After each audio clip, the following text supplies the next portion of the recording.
ದಾನಿಗಳಾಗಿ ಒದಗಿ ಬಂದವರು ವಸಂತಾಚಾರ್ಯ ದಂಪತಿಗಳು. ಈಗಾಗಲೇ ಬಿದ್ಕಲ್ಕಟ್ಟೆಯಲ್ಲಿ ಒಬ್ಬ ಕಲಾವಿದ ನಂದಪಾಣಾರನಿಗೆ ಮನೆ ಕಟ್ಟಿಸಿಕೊಟ್ಟಿದ್ದಾರೆ. ಕಲಾರಂಗದೊಟ್ಟಿಗೆ ನಿರಂತರ ಸಂಪರ್ಕ ಇರುವವರು, ಕಲಾರಂಗದ ಮಹಾದಾನಿಗಳು, ವಿದ್ಯೆಯನ್ನು ಪ್ರೋತ್ಸಾಹಿಸುವವರು. ಅಂಥ ದಾನಿಗಳು ನಮಗೆ ಒದಗಿ ಬಂದದ್ದು ನಮ್ಮ ಸೌಭಾಗ್ಯ ಅಂತೇಳಿ ನಾನು ಹೇಳ ಬಯಸುತ್ತೇನೆ. ಅವರನ್ನು ನಾನು ದಂಪತಿಗಳನ್ನು ಪ್ರೀತಿಪೂರ್ವಕವಾಗಿ ನಾನು ಬಯಸುತ್ತೇನೆ. ವಿದ್ಯಾಕೋಶಕ್ಕೆ ಅರ್ಜಿ ಹಾಕಿದೆ. ಹಾಗೆ ಅವ್ರು ಮನೆ ಭೇಟಿಗೆ ಕೂಡ ಬಂದರು. ಹೀಗೆ ಅಧ್ಯಕ್ಷರು ಕೂಡ ಬರ್ತಾರೆ ಅಂತ ಹೇಳಿದ್ರು. ಹಾಗೆ ಅವ್ರು ಬಂದು ನೋಡಿ ಕೂಡ ಹೋದರು. ಹೀಗೆ ಮನೆ ಕಟ್ಟಿ ಕೊಟ್ಟರು ಅಂತ ಅವ್ರು ಭರವಸೆ ಕೊಟ್ಟರು. ಮತ್ತು ನಮ್ಮ ಮನೆ ಬಗ್ಗೆ ಹೇಳಬೇಕಾದ್ರೆ ನಮ್ಮ ಮನೆ 50ರ ಕೊಟ್ಟು ಹಳೆ ಮನೆ ಆಗಿತ್ತು. ಹೆಂಚೆಲ್ಲ ಸೋರ್ತಿದ್ದಿತ್ತು, ಗೋಡೆಲ್ಲ ಫುಲ್ ಬೆಕ್ಕು ಬಿಟ್ಟಿದ್ದಿತ್ತು. ಮಳೆಗಾಲದಲ್ಲೆಲ್ಲ ನಾವು ಅಜ್ಜಿ ಮನೇಲಿ ಹೋಗಿ ಇರ್ತಿದ್ದಿತ್ತು.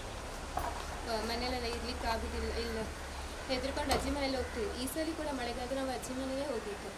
ಅದು ಮಳೆಗಾಲ ಎಲ್ಲ ಆದಮೇಲೆ ನಾವು ಇಲ್ಲಿ ಬಂದಾಗ ಎಷ್ಟು ದಿನವೇ ನನ್ನ ತಂದೆ ತೀರಿ ಹೋದ್ರು ದೋಣಿ ಅಪಘಾತದಿಂದ. ನಮ್ಗೆ ಏನು ಮಾಡಬೇಕಂತ ಗೊತ್ತಾಗಲಿಲ್ಲ. ಆಗ ವಿದ್ಯಾಪೋಷಕರು ಕೂಡ ಹೀಗೆ ಬಂದು ಹೀಗೆ ಹೇಳಿ ಮನೆ ಕಟ್ಟಿ ಕೊಟ್ಟರೆ ಫಸ್ಟ್ ಮನೆ ಕಟ್ಟಲಿಕ್ಕೆ ಸ್ಟಾರ್ಟ್ ಮಾಡಿದ್ರು. ಆಗ ರಾಘು ಅವರೆಲ್ಲ ಅಣ್ಣನ ಫ್ರೆಂಡ್ಸ್ ಎಲ್ಲ ಬಂದು ತುಂಬ ಹೆಲ್ಪ್ ಮಾಡಿದ್ರು ಮನೆ ಕಟ್ಟಲಿಕ್ಕೆ. ಮತ್ತು ನಾನು ವಿದ್ಯಾಪೋಷಕ ಕ್ಯಾಂಪ್ ಕೂಡ ಅಟೆಂಡ್ ಮಾಡಿದೆ. ಅಲ್ಲಿ ಅಟೆಂಡ್ ಮಾಡಿದಾಗ ಇಂಟ್ರೋವರ್ಟ್ ಆಗಿದ್ದು ನಾನು ಹೀಗೆ ಸ್ಟೇಜ್ ಮೇಲೆ ಹತ್ತಲಿಕ್ಕೆ ಧೈರ್ಯ ಬಂತು. ಕಾಲೇಜ್ ಪ್ರೋಗ್ರಾಮೆಲ್ಲ ನಿಂತ್ಕೊಂಡು MC ಮಾಡಲಿಕ್ಕೆಲ್ಲ ಹೋದೆ. ತುಂಬ ಉಪಯೋಗ ಆಯಿತು ಈ ಕ್ಯಾಂಪಿಂದ. ಮತ್ತು ವಿದ್ಯಾಪೋಷಕ ಸಂಸ್ಥೆ, ಯಕ್ಷಗಾನ ಕಲಾರಂಗ ಹಾಗೆ ಮನೆ ಕಟ್ಟಿಕೊಟ್ಟು ನಿಮಗೂ ಕೂಡ ಮತ್ತೊಮ್ಮೆ ಧನ್ಯವಾದ ಹೇಳಲಿಕ್ಕೆ ಇಷ್ಟಪಡ್ತೀನಿ. ಮತ್ತು ವಿದ್ಯಾಪೋಷಕ ನಂದು ಕಲಿತಾದ್ಮೇಲೆ ನನ್ನಿಂದ ಎಷ್ಟಾಗತ್ತೆ ಅಷ್ಟು ವಿದ್ಯಾಪೋಷಕ ನಾನು ಹೆಲ್ಪ್ ಮಾಡ್ತೆ.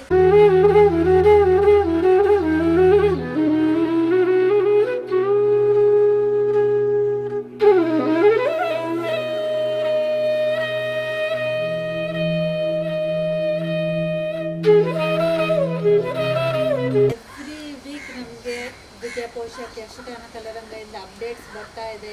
ಅವ್ರು ಏನೇನೋ ಒಳ್ಳೆ ಕೆಲಸ ಮಾಡ್ತಾ ಇದ್ದಾರೆ. ಅವ್ರು ಹೇಳ್ದಂಗೆ ಇವತ್ತು ಅಷ್ಟು ಒಂದು ವಿಡಿಯೋ ಫೋಟೋ ಎಲ್ಲ ನಮಗೆ ಕಳಿಸ್ತಾ ಇದ್ದಾರೆ. ಏನೇನೋ ಒಳ್ಳೆ ಕೆಲಸ ಮಾಡ್ತಾ ಇದ್ದಾರಂತೆ. ಮತ್ತು ನಾವು ಹೆಲ್ಪ್ ಮಾಡಿದ ಸ್ಟೂಡೆಂಟ್ಸ್, ಈ ಶ್ರಾವ್ಯ ಹಾಗೆ ಸ್ಟೂಡೆಂಟ್ಸ್ ಎಲ್ಲ ನಮಗೆ ಲೆಟರ್ ಕೂಡ ಬರೀತಾರೆ. ಅವ್ರಿಗೆ ಏನೇನೋ ಸಪೋರ್ಟ್ ಸಿಗುತ್ತೆ ಫ್ರಮ್ ವಿದ್ಯಾಪೋಷಕ, ಫ್ರಮ್ ಯಕ್ಷಗಾನ ಕಲಾರಂಗ. ಅದರದ್ದು ಪ್ರೂಫ್ ಎಲ್ಲ ಲೆಟರ್ಸ್ ಕೂಡ ನಮಗೆ ಬರ್ತಾ ಇದೆ. ಅದರಿಂದ ನಾವು ಇದು support for this organisation continue ಮಾಡ್ತಾ ಇದ್ದೇವೆ. ಈ ಮನೆಯ ಶ್ರೇಯ ನಮಗಲ್ಲ, ಯಕ್ಷಗಾನ ಕಲಾರಂಗಕ್ಕೆ ಹೋಗ್ಬೇಕು. ನಾವೇನೂ ಮಾಡಿಲ್ಲ. ನಮ್ಮ ಪಾತ್ರ ಏನಿದ್ರು ಇಲ್ಲ ಅಂತ ಹೇಳ್ಬೋದು, ಇದ್ರೂ ತುಂಬ ಚಿಕ್ಕ. ಪೂರ್ಣ ಶ್ರೇಯ ನಿಮ್ಗೆ ಹೋಗ್ಬೇಕು. ದೇವರು ನಿಮಗೆ ಯಕ್ಷಗಾನ ಕಲಾರಂಗಕ್ಕೆ, ಅದರ ಪದಾಧಿಕಾರಿಗಳು, ಅವರ ಫ್ಯಾಮಿಲಿ, ಕಾರ್ಯಕರ್ತರು, ಶ್ರೀದೇವರ ಅನುಗ್ರಹ ಯಾವತ್ತೂ ಇರಲಿ ಅಂತ ಬೇಡ್ಕೊಳ್ತಾನೆ. ಬಹಳ ಅರ್ಥಪೂರ್ಣವಾಗಿ ಮಾತನಾಡಿದ್ದಾರೆ. ಇದರಲ್ಲಿ ಶ್ರೇಯಸ್ಸು ನನಗೆ ಏನೂ ಇಲ್ಲ ಅಂತ ಹೇಳಿದ್ದಾರೆ. ಒಬ್ಬ ಮನುಷ್ಯ ಕೆಲಸ ಮಾಡೋದು ತನ್ನ ಒಳಗಿರತಕ್ಕಂತಹ ದೇವರು ಮಾಡಿಸೋದು ಎನ್ನುವ ಒಂದು ಅರ್ಥದಲ್ಲಿ ಅವರು ಹೇಳಿದ್ದಾರೆ. ನಾನು ಇದರಲ್ಲಿ ಏನೂ, ನನ್ನ ಪಾತ್ರ ಏನೂ ಇಲ್ಲ ಅಂತ ಹೇಳಿ.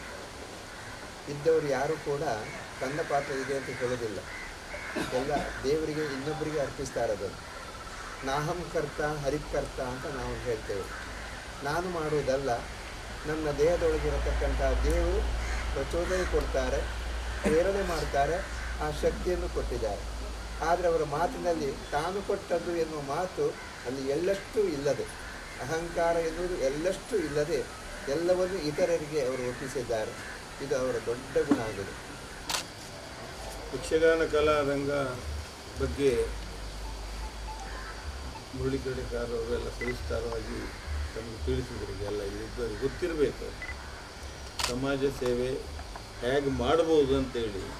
ಒಂದು ಉದಾಹರಣೆ ಯಕ್ಷಗಾನ ಕಲಾವಿದ ಅವರು ಈ ಮನೆಗೆ ಯಾರ ಶಿಫಾರಸ್ಸಿಲ್ಲ, ಕೆಲಸವೇ ಹಾಗೆ ಯಾರ ಶಿಫಾರಸ್ಸಿಲ್ಲ, ಸ್ವತಃ ಅವರೇ ಎಲ್ಲ ಮನೆಗೆ ಹೋಗಿ ನೋಡಿ ಆ ಮನೆಯ ಪರಿಸ್ಥಿತಿ ನೋಡಿ ಆ ವಿದ್ಯಾರ್ಥಿಯ ಪರಿಸ್ಥಿತಿ ನೋಡಿ ಎಲ್ಲ ನೋಡಿ ಆಯ್ಕೆ ಸಹ ಏನು ಯಾವ ಶಿಫಾರಸು ಇಲ್ಲದೆ ಅರ್ಹತೆಗೆ ಸರಿಯಾಗಿ ಆಯ್ಕೆಯನ್ನು ಮಾಡಿ ವಿದ್ಯಾ ಪೋಷಕನೊಟ್ಟಿಗೆ ಈಗಾಗಲೇ ಅವ್ರು ಹೇಳಿದರು 90ನೇ ಮನೆ ಇದು, ಇನ್ನು ಎಷ್ಟೋ ಗೊಂಗೊಳ್ಳಿಯಲ್ಲಿ ಇನ್ನೂ 5 ಮನೆ ಆಗ್ತದೆ.